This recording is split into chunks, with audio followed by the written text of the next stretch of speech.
2883.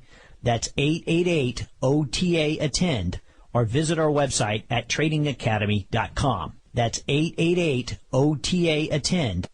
Prepare yourself for a talk radio experience like no other. Strap yourselves in and hold on. He stands for truth. He stands for justice. He stands for what's right. This is the Alex Jones Show. Call Alex now, toll free, at 877-590-5525. Now live from Austin, Texas, here's Alex Jones. Hello, my friends. We're live, another Sunday edition, the abbreviated weekend version of my weekday radio show that's 4 hours long, 11 to 4 Central. Some days we go to 11 to 5 Central, 11 to 6 Central. Now, most days it's 11 to 3 Central. I've expanded it from 3 hours to 4 hours, some days 5 hours, go into overdrive. That's the great part about modern technology. Do what we want, but we always keep this show down to 2 hours every Sunday, 4 to 6 p.m. Central Standard Time. Very thankful to all our affiliates out there. And, of course, great sponsors. And number one, you, the wonderful listeners that spend some of your Sundays with us each and every Sunday as we start a new week and look ahead.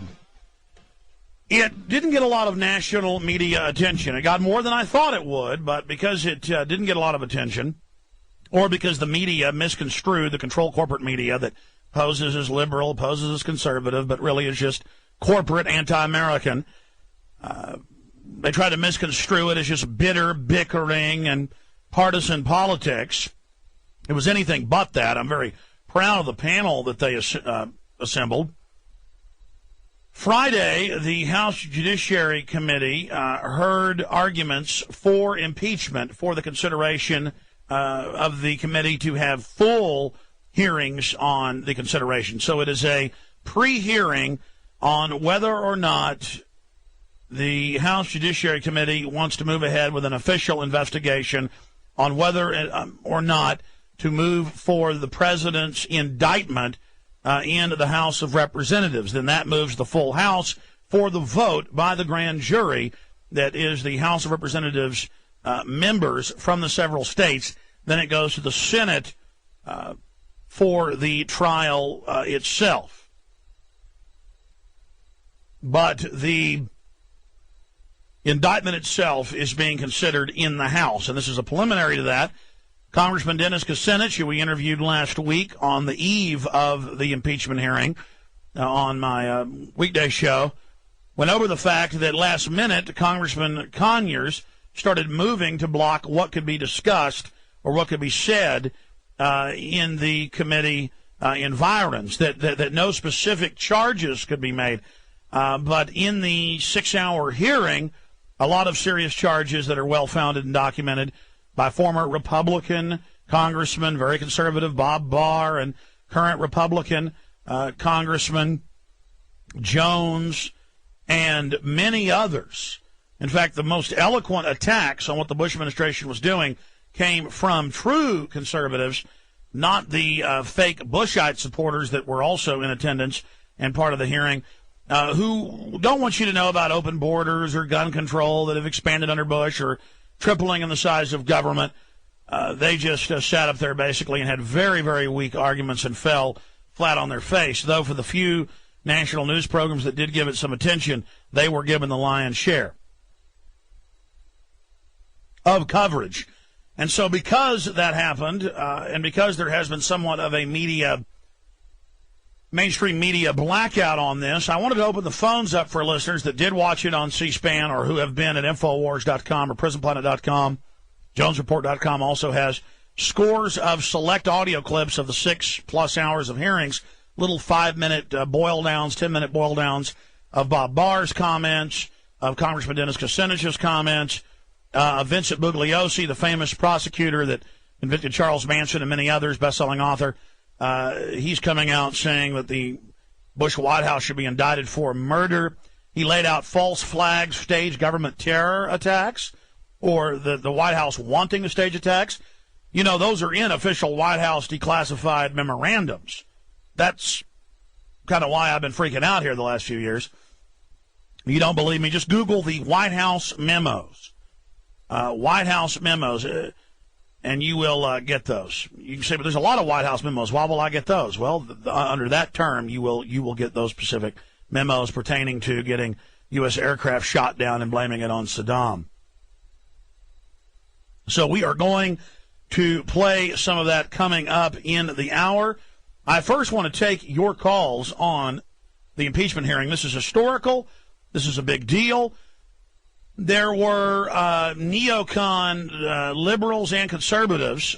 That's what I loved about this. It was nonpartisan. You had statist, anti-American individuals that want the president to be a king from both parties there. And then you had people who didn't want the president to be a king and who were horrified of a Barack Obama or anybody else for that matter having king-like powers, which the presidency now criminally has. They've declared unto themselves.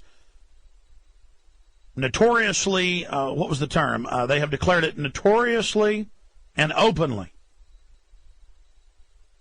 That was what the deputy director, the deputy attorney general under Ronald Reagan had to say in one of the speeches he gave. I have found that classic liberals, and by classic liberals I don't mean the paleo liberal, I mean the more modern classic liberal, has no general conception of the Bill of Rights and Constitution, evidenced by Bill Clinton's reign of terror against liberty. But I did find that, again, the conservatives properly eviscerated George W. Bush, who himself is a titular head and a puppet. But through that office, through the executive branch and these expanded dictatorial powers, they have been able to eviscerate much of the Bill of Rights and Constitution. And so that's why it's important to punish the office of the presidency, to punish the president, and to publicly tar and feather the administration politically. I don't mean that literally. But to tar and feather and to fully discredit what they've done so that these dangerous precedents are not set for future presidents. We've had an erosion of the Bill of Rights and Constitution in the last 50 years. That's clear. And it's accelerated under the past 5-6 presidents, but really culminating with George Bush, who, again, exercises 3 hours a day, takes 2-hour naps, just reads off a teleprompter and doesn't do it well.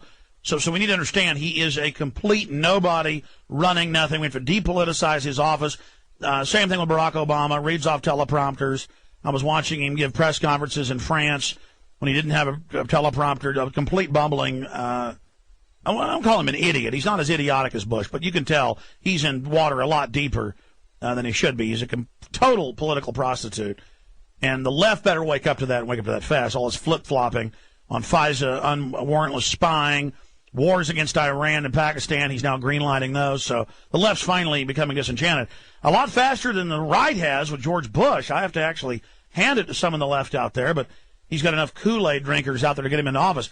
Again, not that I'm saying vote for John McCain. The New World Order's got us between the proverbial rock and the hard place, or the choice of the frying pan or the oven, as they say, and more cliche canards for you. But people say, well, then who do you vote for? What do you do? Well, you get outside the false solutions they're giving us, and we have a rediscovery of the Bill of Rights, Constitution. We have a peace revolution, a peace solution, a reawakening to issues. And people say, but Iran's going to nuke us if we don't do that. The government, 15 different agencies, intelligence agencies, admit that they are 7 years away from a nuke if they were left alone. It will take 60,000 centrifuges. They've got 3,000. 60,000 gas centrifuges, about 5 years to even get the uranium they need then to build one. And they're surrounded by nuclear powers, Pakistan, Israel, Russia, China, India, the United States. I mean, this is a joke. But they tell you, they got nukes, they're going to kill you any minute. Same thing with Iraq. They got nukes, they're going to kill us, we got to attack before there's a mushroom cloud. No. One of the administration's mouthpieces went on Fox and admitted they want a war for political aims, period. We'll be right back, ladies and gentlemen.